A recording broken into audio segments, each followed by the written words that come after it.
Rogério, tudo bem? Bom. Seja muito bem-vindo ao frio da Inglaterra. A gente está ao vivo para o De Placa na TNT Esporte, Rogério.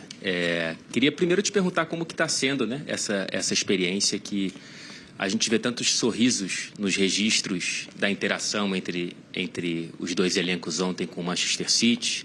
Acho que muita gente encontrando ídolos, né? E muito trabalho também nessa pré-temporada. Queria saber as suas impressões desses primeiros dias aqui na Inglaterra. Boa tarde, para mim é um prazer enorme estar aqui. Para a gente tem sido fantástico, uma experiência não só profissional, mas uma experiência de cunho social, de interatividade, eu acho, né? E a gente agradece muito a receptividade que a gente vem tendo aqui por parte de todos, desde o grupo principal do City até todas as pessoas que nos atendem. Eu acho que é uma experiência única para esses atletas. Muitos não tinham ainda saído do país para ter uma experiência internacional e ter a primeira oportunidade na Inglaterra, num centro de treinamento fantástico como esse, com jogadores que acabaram de ganhar um campeonato mundial com 5 taças nesse ano. É algo que acho que vai ficar para sempre na memória deles. Então a gente já viveu esses primeiros dias e tem mais uma semana até finalizar essa pré-temporada para voltar para o Brasil. Vamos tentar aproveitar ao máximo. A gente estava falando com o Pep Guardiola aqui agora há pouco, e aí ele falou que te encontrar foi uma honra para ele e que você é uma lenda do futebol. Como que foi essa interação com o Guardiola e o quanto que você bebe na fonte desse treinador tão marcante? Eu acho que, primeiro, eu agradeço as palavras e pode ter certeza que é um prazer para mim, um privilégio até para a gente, né? Eu tive no Barcelona alguns anos, 10, 11 anos atrás, visitando. Depois jogamos contra ele ainda como treinador e eu como atleta, né? Meu penúltimo ano de carreira no Bayern de Munique, quando ele estava no Bayern de Munique. E agora, mês passado, eu estive aqui, pude estar com ele e encontrá-lo mais uma vez, sempre gentil, sempre receptivo, né? Então, o melhor treinador do mundo, e eu acho que a gente sempre tem coisas positivas de sistemas de jogo, como se joga, das maneiras alternativas de jogo para tentar, logicamente, elevando o nível de atletas cada vez mais no Bahia e tentar encaixar similaridades de jogo, mas é um privilégio, logicamente, para todos nós poder encontrá-lo. Boa tarde, Rogério. Eu queria que você falasse a respeito dos 2 reforços anunciados, né? O Everton Ribeiro e o Jean Lucas. Ambos citaram em coletivas da importância de ter falado contigo para vestir a camisa do Bahia. Qual é a ideia dessa chegada, do tamanho dessas 2 chegadas para o Esporte Clube Bahia? Bom, primeiro, parabéns a vocês por estarem aqui. Eu acho que é uma vitória também. Do outro lado uma vitória pessoal. Acho que para vocês eu fico feliz. Vitórias profissionais a gente fica feliz quando pessoas conseguem atingir. São 2 jogadores que vão ser muito importantes para esse ano, para o Bahia. Everton, eu já tinha trabalhado com ele no Flamengo e eu, algumas vezes, ligando para ele, insistindo para que ele estivesse aqui com a gente. Eu acho que ele tem muito a acrescentar na parte técnica e também de experiência, de liderança técnica que ele sempre exerceu no Flamengo, seja por dentro, jogando como meia, seja de fora para dentro, como ele jogou comigo mesmo em 2021. Já está sendo, acho que, um motivo até de uma absorção muito grande dos outros jogadores, uma interação muito grande. Eu acho que ele é um espelho, né, para muitos atletas. E o Jean, um jogador de muita força, desde 2017, quando tinha Thiago Mendes no São Paulo. Talvez nós não trabalhávamos com um jogador, um box-to-box, um área-a-área, como o Jean Lucas, como eu vejo o potencial nele de crescimento. Então, são 2 jogadores que a gente espera ainda que outros cheguem, mas 2 jogadores que vão acrescentar muito para o time nessa temporada. Completando aí a ideia de 2024, Rogério, você chega em 2023 durante o Campeonato Brasileiro. Qual é a ideia desse futuro à frente do Bahia agora, participando dessa pré-temporada importante, participando dessa montagem de elenco? O que esperar para 2024? Eu espero que a gente tenha melhores momentos do que o final desse 2023, que a gente consiga, e eu tenho certeza que conseguiremos, voos mais altos, que no próximo ano nós com certeza estaremos em competições internacionais. Eu acho que aí o limite é de acordo com, né, o maior número de reforços que cheguem para a gente poder executar uma ideia de jogo. A gente vai criando aqui já hoje, a partir de hoje, o primeiro treino usando um pouquinho de parte tática, né, visando logicamente a parte física e desenvolvimento deles pelo tempo parado de férias, mas eu acho que a gente consegue dar um upgrade grande. Eu acho que a gente pode sonhar com coisas boas. Nós já temos Campeonato Baiano já praticamente começando daqui a uns dias, Copa do Nordeste, que é um campeonato muito importante para o clube e para todos da região, afinal, né, são grandes clubes que disputam essa competição, e posterior a isso o Campeonato Brasileiro, que eu acho que é a referência que a gente tem, que é um campeonato já com datas pré-definidas até o mês de dezembro. Rogério, tudo bem? João aqui da ESPN. Bem-vindo também para a Inglaterra. Queria saber se tem alguma coisa, além dos treinos aqui, que você pode compartilhar com a gente sobre a troca que está acontecendo com o Manchester City, alguma coisa de bastidores, além de só estar aqui, que vocês vão levar de volta para o Brasil, alguma coisa assim diferente que vocês levam com vocês? Bom, para mim, primeiro um prazer revê-lo. Para mim, desde o mês passado, quando nós estivemos aqui, já foi muito importante. Ferramentas que a gente pode usar no futuro, as reuniões com todos os departamentos que regem praticamente aqui, tudo é feito com processos, né? E você tem que se acostumar a isso para poder usufruir de tudo que eles têm. Acho que principalmente, né, a história desses últimos 10 anos de crescimento do clube, para que a gente possa aplicar em algumas coisas no Brasil. Então, a interação com diversas áreas e reuniões que nós tivemos aqui no mês passado e agora também já nesse mês, aliás, ontem tivemos uma reunião com o Ferran, com alguns integrantes de uma nova ferramenta de trabalho. Eu acho que isso é extremamente positivo. Acho que não é só a parte técnica, né? A viagem, ela se resume também à cultura, você aprender como estar num país diferente, com cultura diferente, e como é o trabalho, saber que você faz parte, eu acho, de um lugar muito maior do que aquele que você se encontra no Brasil, né? Que aquilo é parte de um grupo gigantesco e que a gente pode usufruir de muita coisa que em benefício próprio. Rapidinho, sobre o estilo de jogo que vocês estão desenvolvendo, quando você chega no Bahia, você fala que precisava simplificar um pouco o jogo para sobreviver na Série A, né? Agora, qual é a sua meta em termos de, como é que você descreve a sua ambição para o estilo de jogo do Bahia? De ter um estilo de jogo com mais, aliás, acho que pela característica dos jogadores que a gente tenta contratar, eu acho que se define um pouco de ter mais esse controle de jogo, mais bola, que é o que a gente sempre, nos outros times que nós trabalhamos, nós conseguimos ter. Então, acho que é aumentar o nível técnico, a qualidade técnica desses jogadores, para que a gente tenha um pouco mais de tempo com a bola. Porque é muito simples, se você não está com a bola, o adversário está e você está sofrendo marcando. Então, que a gente consiga aumentar esse tempo de controle de jogo com as peças que a gente está trazendo e consiga ser não ser tão coadjuvante dos jogos, né? E sim mais dono dos jogos no ano de 2024. Rogério, boa tarde. São 12 dias aqui em Manchester, né, fazendo essa pré-temporada, e 2 reforços anunciados. Até que ponto você esperava contar com mais reforços? Até que ponto você acha que era importante ter mais peças ou estar dentro de um planejamento? E aí eu incluo nessa pergunta o caso de centroavante, que a gente acaba perdendo o Mingote, que deixou o clube, e hoje, de ofício, mesmo o Ratão podendo fazer também a função, a gente só tem o Everaldo. Então, até que ponto você esperava mais reforços nesse início? Eu acho que nós estamos caminhando numa velocidade que é contratar bons jogadores, contratar jogadores de um nível alto,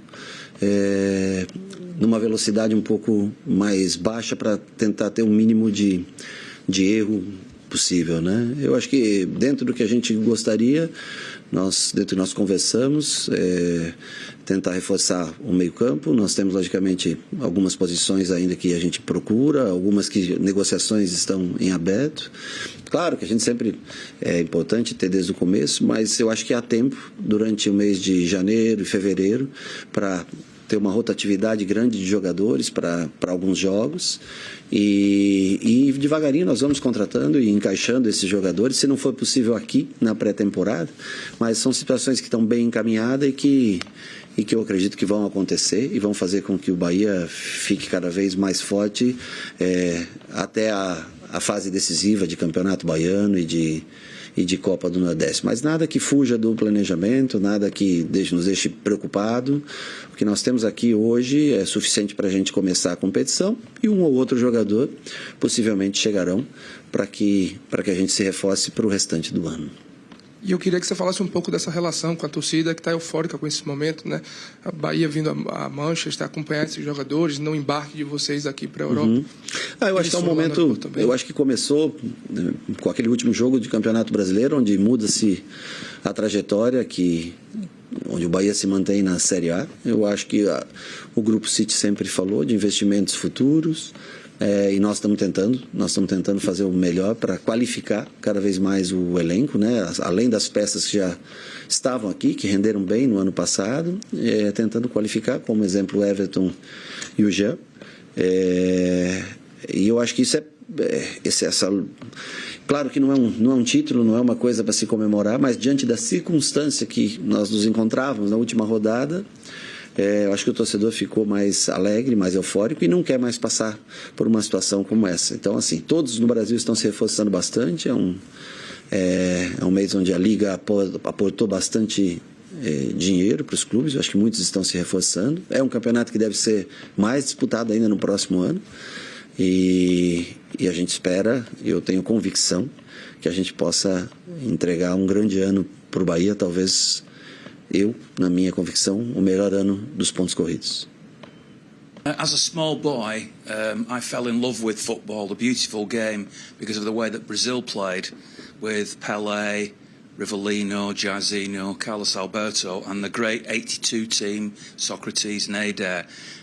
Through my lifetime, I've seen football change a lot, different styles, and now in this modern era, the best football I'm seeing anywhere in the world is Pep Guardiola's style of football. I just wonder how much of an influence that has on you, your team, and even in Brazil, a country that I don't watch the football as intensely as I do here, because I've seen the impact of Pep Guardiola all the way down the football pyramid in England and all over Europe, and always very modest about saying that it's his influence. I think it is his influence, and I just wonder what your thoughts are on the way Pep Guardiola's team plays the beautiful game in 2024. Yeah, I agree with you about the most beautiful football playing with Mr. Guardiola, and I think the difficulty that we have is we don't have the same quality of players, because the most part of them is playing and living in Europe, in the Premier League, the most of them. And I think what is different in Brazil to here, now the temperature, the quality of the grass is a fast football. It's much faster, but it's impossible you do the same, because we have different kind of grass, temperature. I think the intensity is not the same, because now you are practicing here with 3 degrees. Yeah, now we are practicing Bahia with 33 degrees. So is is a big difference. But I think the national team can learn a lot with this, because the players of the national team, the most part, 9%, is playing in Europe, and most part of them, or part of them, Ederson is example, is playing here. So it's not a shame to look for a success guy like Pep and learn a lot. I remember the same time that you told about Pelé, about Gerson and other players, and I think you need to grow and look. Sometimes you need to copy a good coach and trying to put the same style to play. But Pep is a big influence, not in Brazil, in all the world. So as you talk about City being the headquarters of the City Football Group, do you see Pep Guardiola as the top of the pyramid coaching-wise as well? Yes. I think it's not just about the City Football Group. It's about the world. It's an example for everybody. Come on. Okay, have different styles to play. And you can be successful coach or have a successful team playing for another way, but not more beautiful than this. Sorry for my English, but I think it's possible you understand. Não é. A questão, as direções, tem que puxar a questão é sobre a pergunta sobre os grandes exemplos da década de 80, 90, 70, até que foram indicados. Vai tocar? Toca. E muito tem mudado no futebol moderno. E hoje o melhor futebol, o futebol mais lindo, o jogo bonito é o futebol de Pep Guardiola. Assim, então. Queria saber, e Pep Guardiola revolucionou o futebol inglês, ele revolucionou o pirâmide do futebol inglês, mas quando você pergunta ao professor Pep, ele é muito humilde em relação ao efeito, mas na minha opinião, realmente o Pep revolucionou. Eu gostaria de saber sobre a influência que o futebol de Pep teve no seu estilo de jogo e visão. Eu concordo, realmente é o futebol mais bonito. Em relação no Brasil, a gente tem uma dificuldade, um desafio em relação à qualidade, porque a maioria dos nossos jogadores da maior qualidade jogam na Europa, na Premier League, a maioria. E o que é muito diferente de fazer um estilo de jogo no Brasil é uma diferença de temperatura, de clima e do gramado. O futebol aqui é muito rápido, é muito intenso. Os campos são diferentes, então o ritmo do jogo, a intensidade do jogo é muito diferente. Por exemplo, estamos com pré-temporada aqui, é 3 graus, na Bahia a gente está jogando, treinando com 33 graus. Então, eu acho que assim, essa é uma dificuldade. Porém, eu acho que a seleção brasileira pode se beneficiar muito desses jogadores brasileiros. Aqui, 90% dos selecionáveis da seleção, como o Ederson aqui no City, joga na Europa. E eu acredito que sim, pode aprender muito de Pep. Se fala de geração dourada do futebol brasileiro, como os Pelé da vida ou a seleção de 82, e eu acho que é bom, assim, você pode imitar, emular outros técnicos, outro estilo. E a seguinte pergunta era sobre vendo que o tamanho do City Group, aqui é a sede global do City Football Group, e o Pep fica no topo desse pirâmide. Então, seria sobre o diferente de estilos. E o Pep Guardiola, ele não só está no topo do pirâmide do City Football Group, ele está no topo do futebol mundial. E, assim, tem estilos diferentes, mas não é só o City Football Group que Pep existe no topo, é no futebol mundial também. Mais ou menos isso. Much better than my English. Hi, Rogério. Just one. You've obviously spent a bit of time here. Have you had a chance to watch Manchester City train? And if you could take one Manchester City player on loan back to Brazil with you, who would that be? O final da pergunta? Não, entendi tudo, só entendi o final. Você pode escolher um jogador de City para levar para o Brasil com você.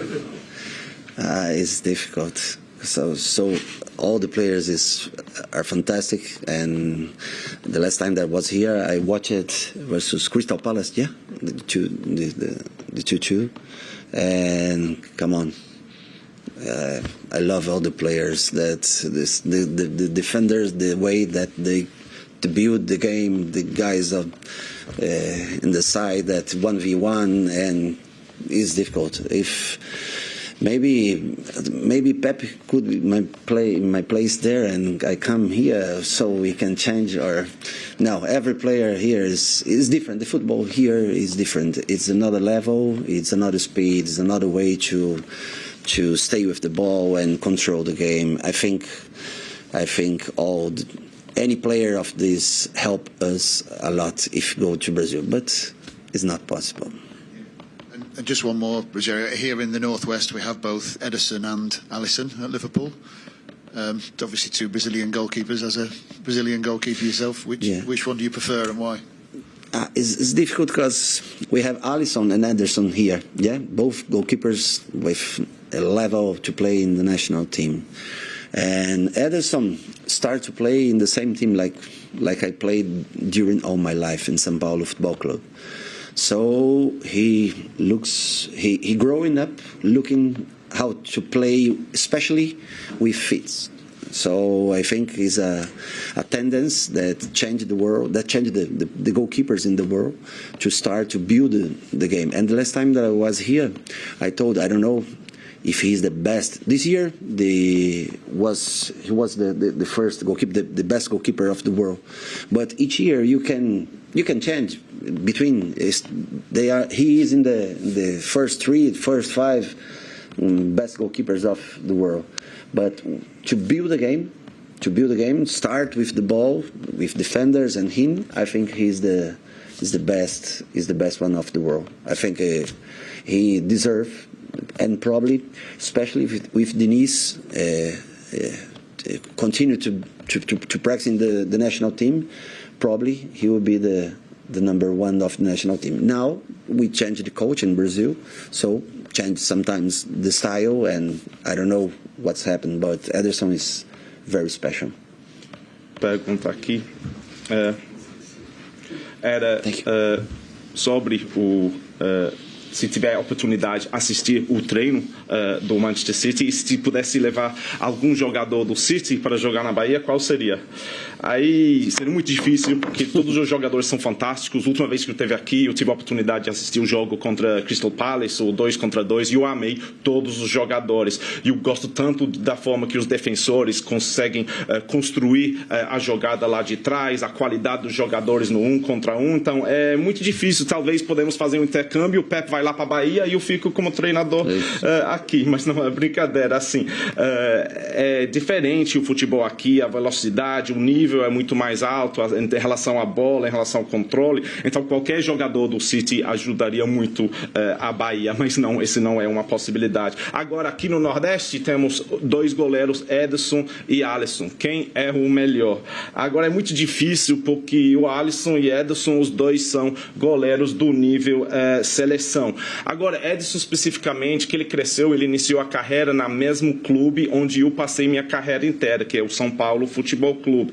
E o Ederson, ele cresceu, ele se desenvolveu como goleiro olhando de um tipo de jogo que é jogar com os pés. E ele mudou o mundo do jogador dos goleiros. Então agora, eu não sei melhor, ele ganhou o título de melhor goleiro do mundo, e Ederson com certeza é top 3, top 5 dos goleiros do mundo. Assim, ele muda de temporada após temporada, mas em relação a construir jogadas de trás da defesa, ele é o melhor do mundo. Agora, com o técnico da seleção, o Diniz, ele foi o titular da seleção brasileira. Recentemente mudamos de técnico da seleção brasileira, então não sabemos quem seria o titular do goleiro. Melhorei no português. Não, meu inglês é muito ruim. Não, é excelente.